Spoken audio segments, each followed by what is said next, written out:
Hi guys, and welcome back. Today we're going to do a bit of a different video.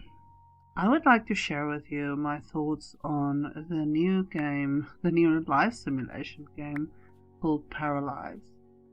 So as a Sims 2 player, I went in not expecting it to be Sims 2 because it's a game in its own right.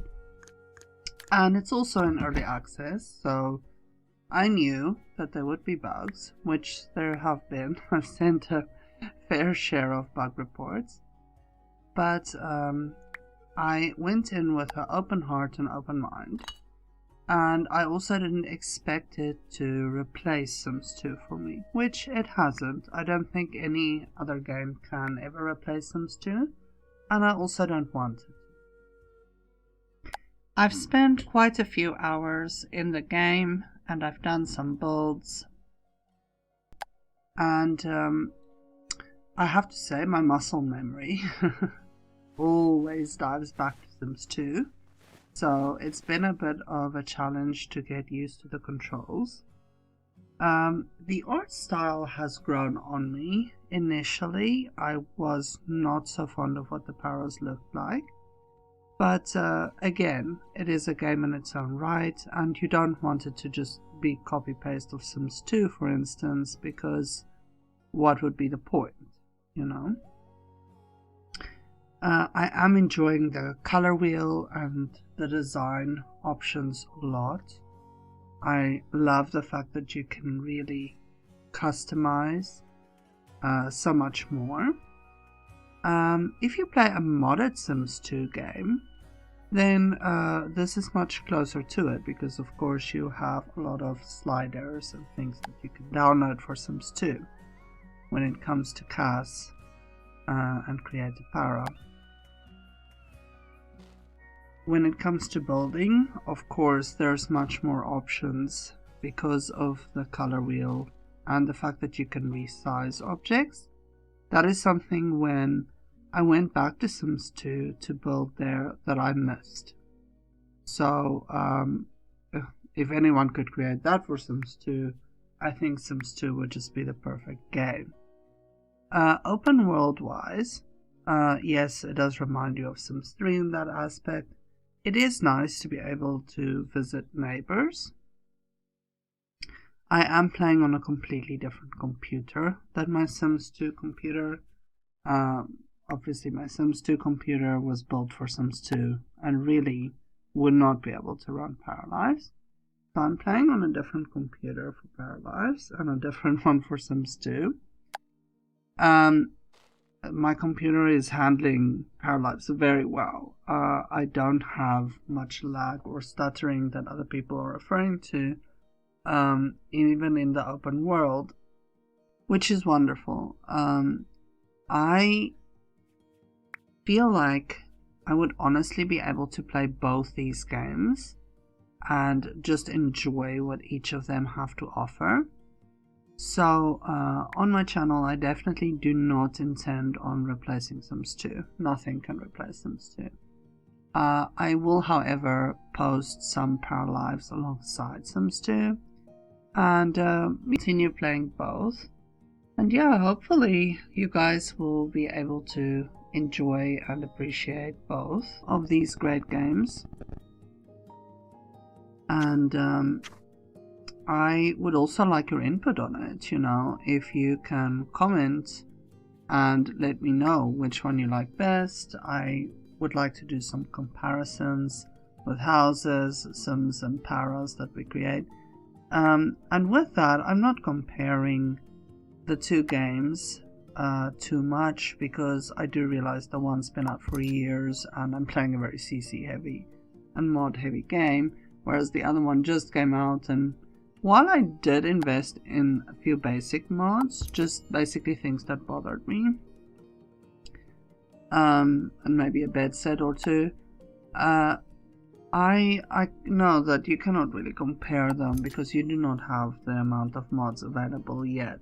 That obviously will be out in a couple of months or years. But what I do like is that the team really responds to bug reports They don't personally respond. There's no way they can do that. But they really listen, and as quickly as they can, they try to fix things. So it's really nice. Something that Sims 2 has that I'm currently really missing in Paralives is I'm a rotational game player. If you've watched any of my Let's Plays, you know that.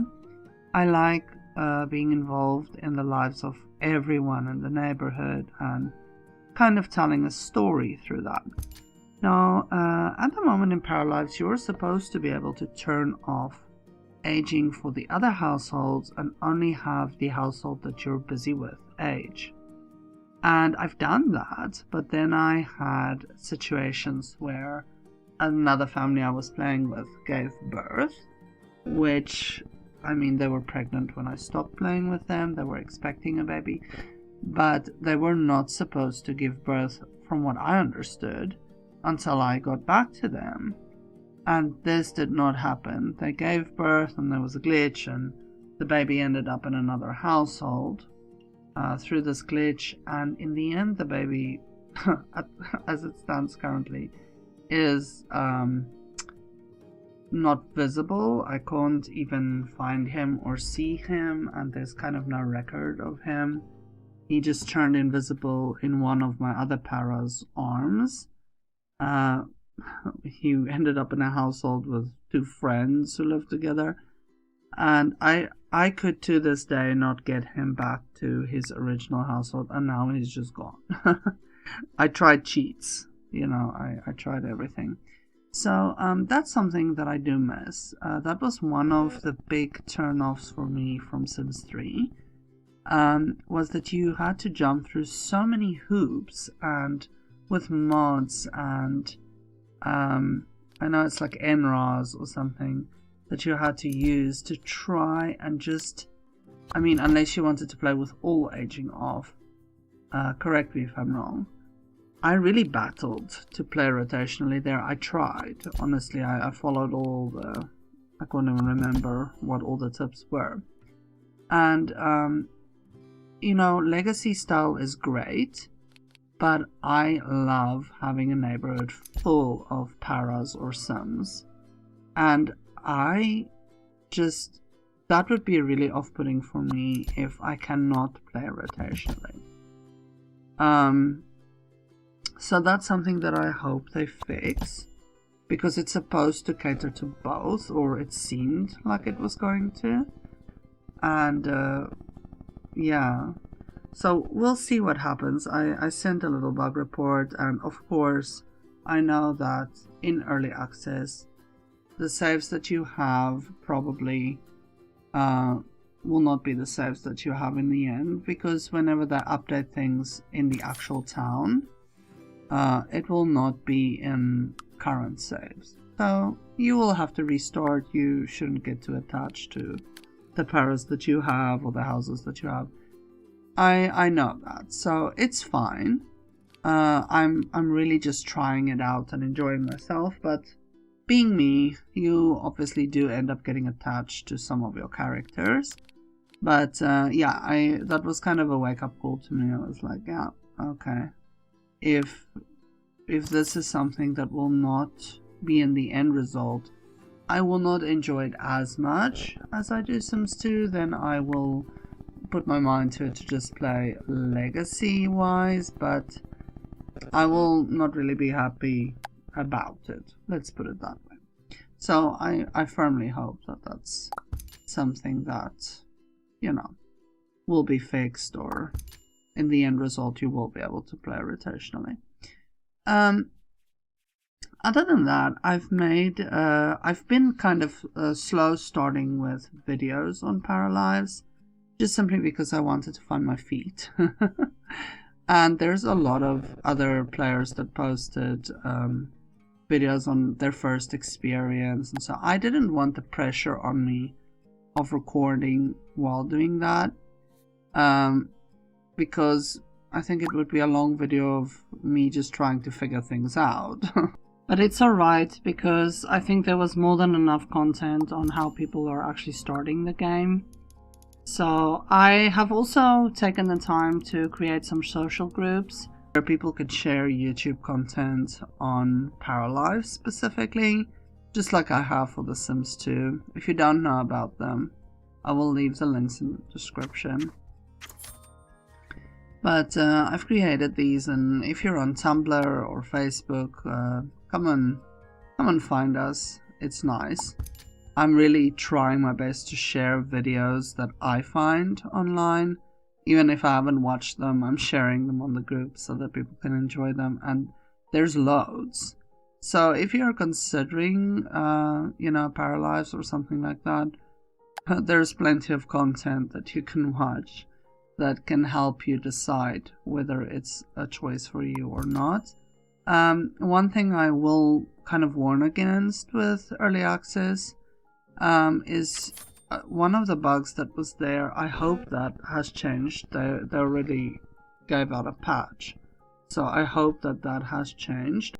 I haven't experienced it since the patch came out, but you would build a house and be happy with it, save it, exit your game, and when you come back in, the floor in, let's say, the entire bottom part or inner room has disappeared, and everything in it has disappeared. So that's kind of a bit of a pain if you put in lots of hours decorating something. So that's one more thing. At the moment, I'm having the experience that the game doesn't always recognize when something is a separate room. If my Paras, for instance, in one of my homes uses the bathroom and someone is in the living room watching TV, then the person in the bathroom will get the embarrassed memory thinking that the other person was in the same room as them, even though there's walls, there's a door, it's a separate room. So, just little things like that. But again, if you are, playing in this early access and you have the mindset of, okay, I'm helping them make this game great, and you're sending your bug report as detailed and constructive as you can, then it is alright. You're enjoying what the game has to offer currently, but you are also helping them shape this game into something that's going to be really nice to play in a couple of years. So, I just think your mindset should be correct. If you are getting this, just know going in that you're not going to build a save file now that you're going to play for the next 20 years. It's highly unlikely because there will be changes made to the game. You also may lose some paras and babies and, kind of like houses that you've put a lot of time into. So, that is just a few things that I can point out.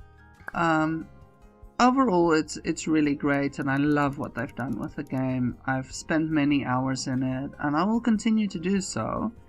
There you can look forward to quite a bit of content from the Paralives side, and maybe some comparisons. Not because I'm comparing two games that's unfair to compare, just simply how I view the differences between the two. And I also think it helps people who are on the fence decide whether the differences between the two are deal breaking for them, or whether they would still like to try it out and play it as a game in its own right.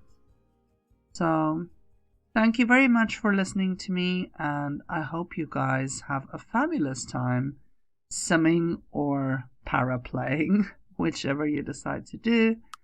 And as always, please be blessed. Have a great day, and see you guys again soon. Goodbye.